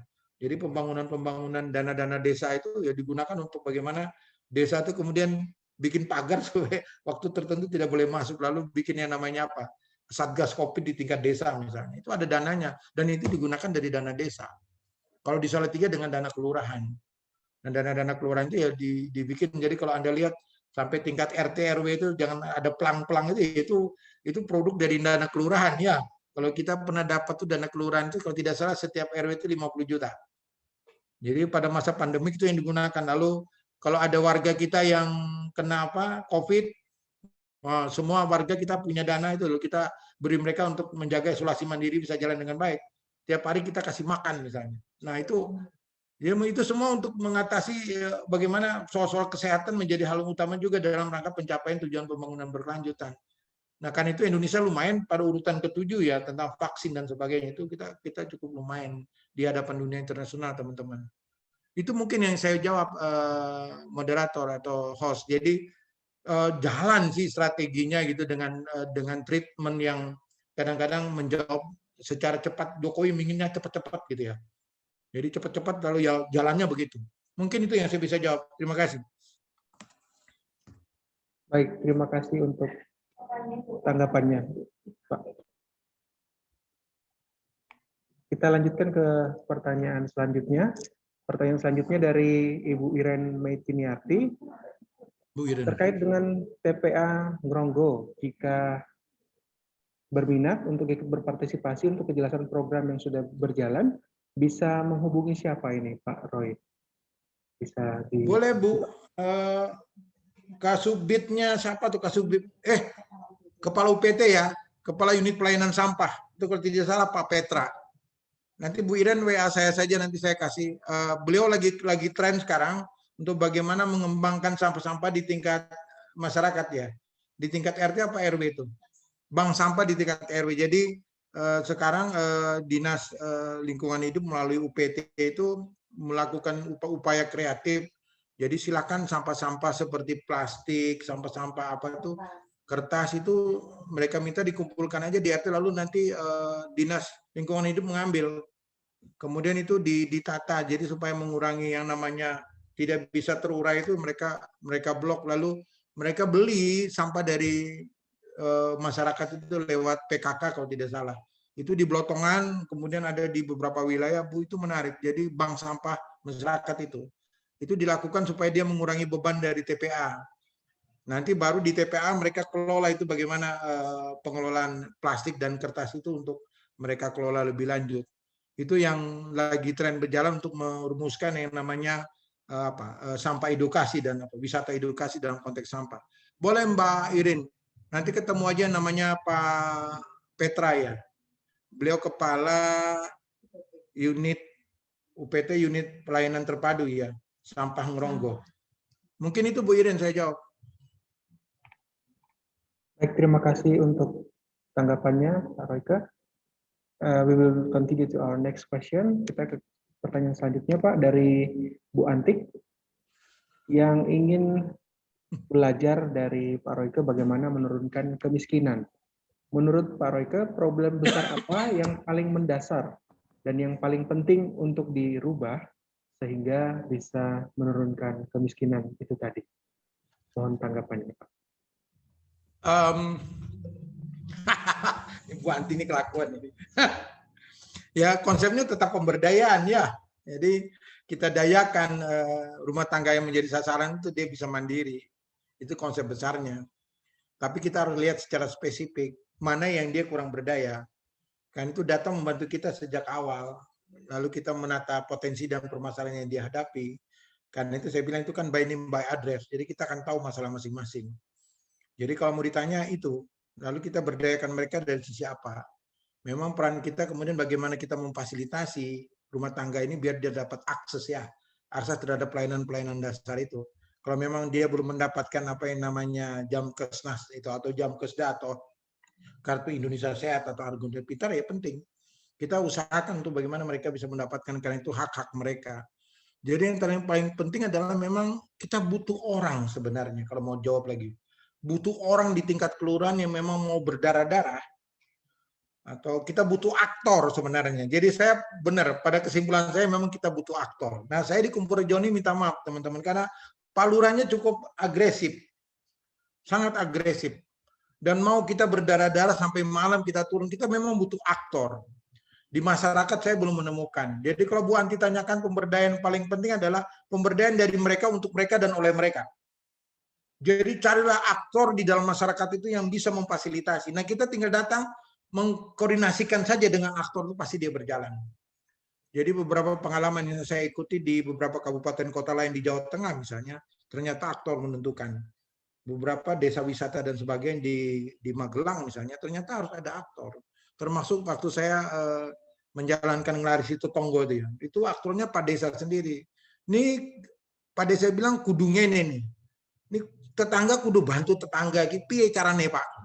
Jadi lalu kemudian istilahnya muncul ngelaris itu Tonggo. Ya wes Pak, kita bikin aja bagaimana sistem informasi ini berjalan. Mono lalu anak-anak bilang, Pak kita main model media sosial saja Pak. Wah itu menarik. Dan itu diskusi kecil. Tapi harus ada aktor. Kemudian dia turun sendiri, dia datang sendiri ke setiap UMKM itu, dia ngomong nantinya ini ya, nanti ke depan mesti begini ya, ini harusnya begini, ke depan desa akan kembangkan seperti ini. Nah, kita butuh aktor seperti itu. Sehingga desa yang namanya desa apa? Pucung Rejo itu menjadi desa yang menjadi andalan di salah satu di Kabupaten Magelang. Dan dia mendapat banyak bantuan dari pusat karena ada banyak kunjungan menteri yang datang ke sana. Belum lagi satu konsep yang menarik Bu Anti. Bagaimana namanya yang untuk bantuan bencana itu apa namanya konsepnya Mbak? Sister Village. Belum lagi kita bicara tentang konsep Sister Village. Itu menarik di Magelang itu. Ada konsep namanya Sister Village. Jadi mereka di wilayah-wilayah desa tertentu, itu kalau terjadi bencana di Gunung Merapi, desa yang di Gunung Merapi itu sudah akan masuk ke desa yang sudah ditetapkan itu. Jadi kalau mereka sudah zona merah, mereka turun. Dan desa yang ditempatkan menjadi sisternya ini, dia harus menyiapkan semua fasilitas. Dan masyarakat mau bergotong royong, memberikan beras, mengumpul untuk membantu teman saudaranya mereka yang dari gunung itu untuk turun ke bawah, karena mereka masuk ke daerah bencana, masuk wilayah zona merah misalnya. Mereka turun, dilayanin. Sehingga desa sana membangun yang namanya rumah gedung-gedung yang memang dikhususkan untuk kalau terjadi bencana di Gunung Merapi. Itu Sister Village itu paling menarik teman-teman. Itu proses yang menurut saya indah gitu. Kalau mau teman-teman lihat di Magelang itu sangat menarik. Jadi karena itu saya senang sekali ke Magelang karena ada banyak teman-teman. Jadi problem kita butuh aktor Bu Anti. Kita butuh aktor. Itu saja jawabannya. Terima kasih. Terima kasih untuk tanggapannya Pak Royke. Thank you for the comments and the answers to all the questions. We still have time for maybe 2 last questions. Mungkin 2 pertanyaan terakhir. Kami persilahkan Bapak Ibu dosen ataupun para teman-teman mahasiswa, students and lecturers, please give your questions in the chat box. Or you can also raise your hand. I will unmute you. Jadi Anda, Bapak Ibu, bisa bertanya di dalam kolom chat ataupun bisa menggunakan fitur raise hand. Nanti kami akan unmute untuk bisa bertanya langsung kepada Pak Royke. Baik, masih kami nantikan.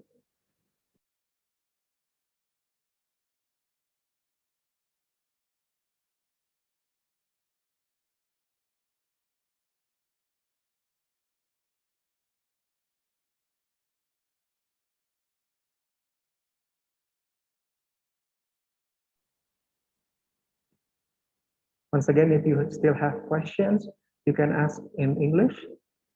Please write down your comments and I will translated to Indonesian language, and vice versa. Kalau ada pertanyaan dalam bahasa Indonesia, kami juga bisa membantu, memfasilitasi, bisa menanyakan kepada Pak Royke langsung. Dapat dituliskan di kolom chat.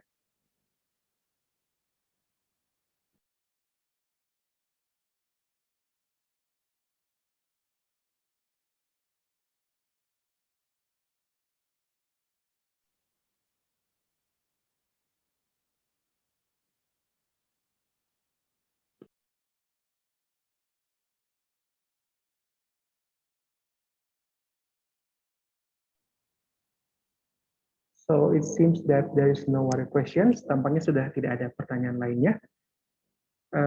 Can we continue to the closing statement? Mungkin ada closing statement dari Pak Royke terkait dengan SDGs tema 1 ini ya, no poverty, meniadakan kemiskinan. Kira-kira ada satu kalimat atau dua kalimat tentang bagaimana SDGs ini dapat diraih khususnya di masa pandemi COVID-19 saat ini. Oke, sederhana aja, jadilah aktor. Kalau Anda menjadi aktor, pasti Anda bisa. Terutama mahasiswa yang tinggal di wilayah kelurahan, wilayah desa, jadilah Anda aktor di tengah kehidupan masyarakat. Hanya itu jawaban saya. Baru kita bisa mencapai yang namanya SDGs. Jadi jangan lupa dengan lingkungan Anda. Jadi kalau Anda tinggal di kelurahan, terlibatlah dari berbagai kegiatan untuk Anda menjadi aktor. Pembelajaran ini penting, sehingga Anda bisa menjadi pelaku yang langsung hidup bermasyarakat di mana Anda hidup. Tuhan Yesus memberkati. Terima kasih. Once again, thank you very much to Dr. Royke Syahaninia for delivering for the first goal of the Sustainable Development Goals, which is no poverty.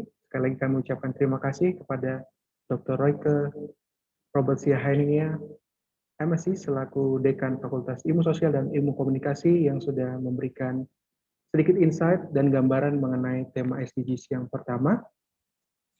Kita berikan tepuk tangan virtual. Terima kasih. Baik. Now we will continue to the evaluation form.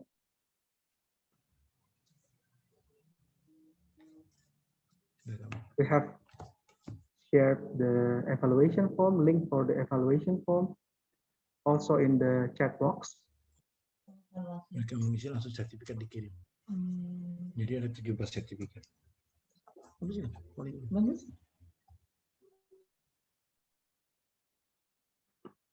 Please fill out the evaluation form in 1 hour. Mohon mengisi absensi, link absensi dan evaluasi yang terdapat di kolom chat dalam waktu 1 jam, karena kami akan segera menutupnya kembali. Untuk e-certificate akan langsung terkirim ke email yang Bapak Ibu daftarkan, dan juga materi presentasi dari Pak Royke dapat diakses dengan email yang kami kirimkan nanti.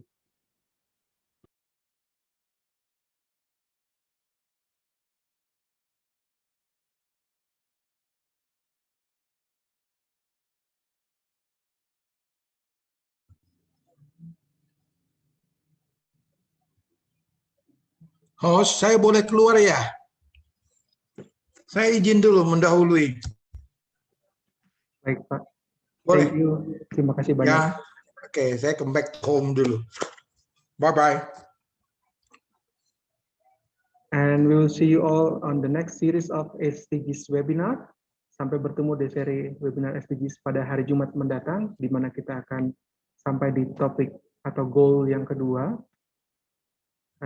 Kami nantikan partisipasi Anda kembali. Link untuk registrasi sama, untuk join di Zoom-nya tetap sama dengan minggu ini. Apabila Anda sudah registrasi untuk semua sesi, maka tidak perlu melakukan registrasi lagi pada sesi yang akan datang. Thank you very much for joining this first series of Sustainable Development Goals webinar series presented by Biro Kerjasama dan Hubungan Internasional Universitas Kristen Satyawacana. Thank you for the honorable guests. Thank you for the speakers. Terima kasih untuk kehadiran Bapak Pembantu Rektor 4 dan juga kepada pembicara Bapak Dr. Royke R. Syahaninia yang telah memberikan insights dan informasi tentang SDGs poin pertama.